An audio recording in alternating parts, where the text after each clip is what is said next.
Won't it be Ryan the Great? And today, we got another Sulli's top 5 for you, baby. We got top 5 teams that won a wild card game over the weekend and Monday. But I know you guys are saying, Ryan, there's only 5 teams that did win. Yeah, and I'm just ranking them. Who's got a problem with that? I'm not really leaving anybody out. I'm just putting them in the order of what teams I think did better this weekend and on Monday. So we're going to get right into the video. But before we get right into it, guys, make sure you subscribe with the post notifications on. Go subscribe to my Brotherly and the Great vlogs. Make sure you go subscribe to my second channel at Ryan the Cod Great. And make sure you follow me on Twitch at Ryan the Great Podcast. And without further ado, ladies and gentlemen, let's get right into the video. So, starting off at number 5, baby, I got the Jacksonville Jaguars. Why? Well, it's because they're not better than the other 4 teams that won playoff games. That's number 1. Number 2, they did have a good game. I'm not gonna, not a good game. They had a good second half.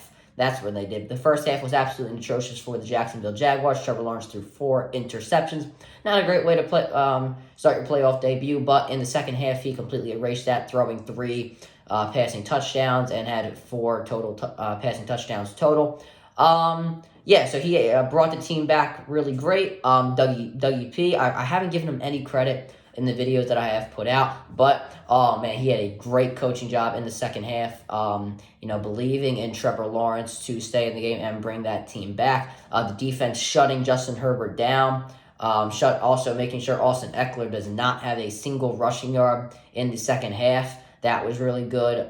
Keenan Allen, for the most part, in the second half was shut down, as well as Palmer.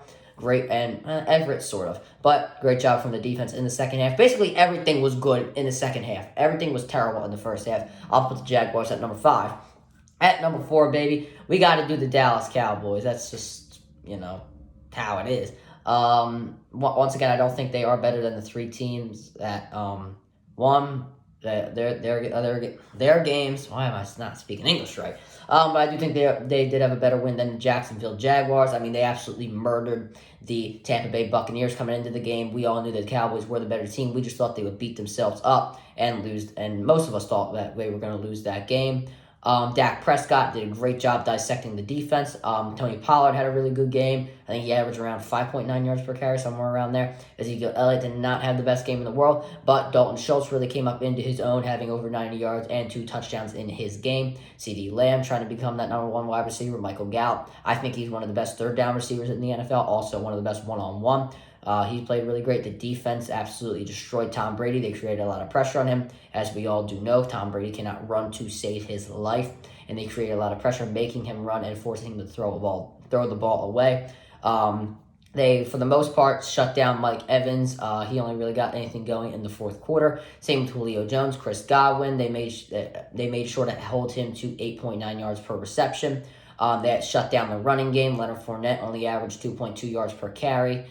So very good job from the Cowboys defense. I do think their road does stop now because they are going to face the San Francisco 49ers in San Francisco. Also, something that might not seem that important, but they have to start making them PATs.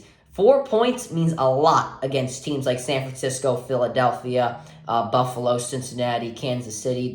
These top contenders, 4 points means a lot. So they have to start making PATs. It definitely is a must. But yesterday, it really didn't seem to do much. Let's go, Ryan. Number 3, I will take the Buffalo Bills. While I don't think their win was better than the Cowboys and Jaguars, they definitely are better than the Cowboys versus Jaguars. Josh Allen, he did throw for over 300 yards and 3 touchdowns, but did throw for 2 interceptions. The 1 interception where it went off of Beasley's hands, I do not think that was his fault. It's just an unfortunate mishap. Singletary and Cook, they had pretty good games. Singletary, I'm pretty sure, was at an average of 4.9 yards per carry. I'm not entirely sure on that statistic, but whatever. I don't think their run game is the best. While they are ranked number 7 in rushing attack, I really don't personally think it's anything special, but they did a half-decent job there. Stephon Diggs, once again, showing that he is one of the best receivers in the NFL. Dawson Knox, he had a touchdown reception. Gabe Davis, he played really well as well. Shakir, who I think is actually very underrated, he played pretty well himself. The defense, not too good. I don't even know if they're getting Von Miller back. I don't remember anymore. You know what? Let's look this up now because I am frustrated that I do not know. I'm doing this in the middle of the video. Yes, I am. Let me see. Is Von Miller even coming back? Come on, tell me. Okay, yeah, he is out for the remainder of the season. All right. Okay, got that all cleared up. But yeah, they're not getting Von Miller back, so they are going to have to figure out a way to do it without him. And at number 2, I'm taking the Cincinnati Bengals. Now, people are going to be confused about this. Ryan, why do you have the Cincinnati Bengals above the Bills? Don't you have the Bills going to the Super Bowl, and now the Bengals are facing the Bills? I do have the Bills going to the Super Bowl, and I do have them beating the Cincinnati. But once again, as I said, part of this list, what I take into consideration is how they won the game. The Bengals didn't win that great of a game. But guess what? The defense came up clutch. They got that 98-yard fumble recovery, touchdown, which is the longest fumble recovery in yards, whatever you want to call it, in NFL playoff history. The offense, it wasn't Joe Burrow's best game in yards. Though his completion percentage was really good, he only passed for 200 yards. Jamar Chase, 9 catches, 84 yards, and a touchdown for him. He played really well. Tyler Boyd and T. Higgins definitely doing great one-on-one and is able to make those plays when Jamar Chase is being double-teamed, which was pretty much the whole game.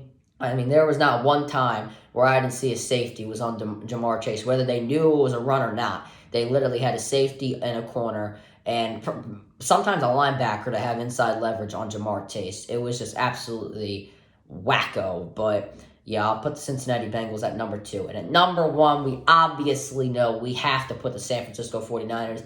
My predicted NFC champions, the San Francisco 49ers, played absolutely amazing. While it was a little shaky in the first half, they did score 18 points in the third quarter. Held Seattle to, I think they held Seattle to 0 in the fourth quarter, or maybe 3. I'm not entirely sure what it was. But Brock Purdy threw for over 300 yards. Once again, I still don't know where he's come from. I mean, can I go in there and get some magic and throw for 300 yards? But whatever. Deebo Samuel, 9 catches, 133 yards. There was no limitations on his playing. So he played really great. Once again, proving that he is a top receiver in the NFL. Brandon Ayuk had a pretty good game as well. He had 1,000 yards this season, guys. He is coming into his own. George Kittle, another good game blocking-wise. I thought he had a great blocking game. CMC, what the hell? It's 15 carries, 119 yards. What does CMC can't do? I don't know what the hell I just said. I think he had a receiving touchdown as well, which is just a testament to how great CMC is. Jawan Jennings, we do hope he is okay. He did get injured. And the defense, once again, not too great in the first half. I think they gave up, had to be around 14 or a little more in the second quarter. But the other 3 quarters were very good from the defense. Nick Bosa, Greenlaw, the secondary is really good. Armstead, they are all amazing. And I think they win the NFC this year. But, yeah, guys, that's going to do it for this video. Make sure you subscribe with your post notifications on. Make sure you go subscribe to my Brotherly and the Great blogs. Make sure you go subscribe to my second channel at Ryan the Cod Great. And make sure you follow me on Twitch at Ryan the Great Podcast. And as always, Ryan the Great out. Peace.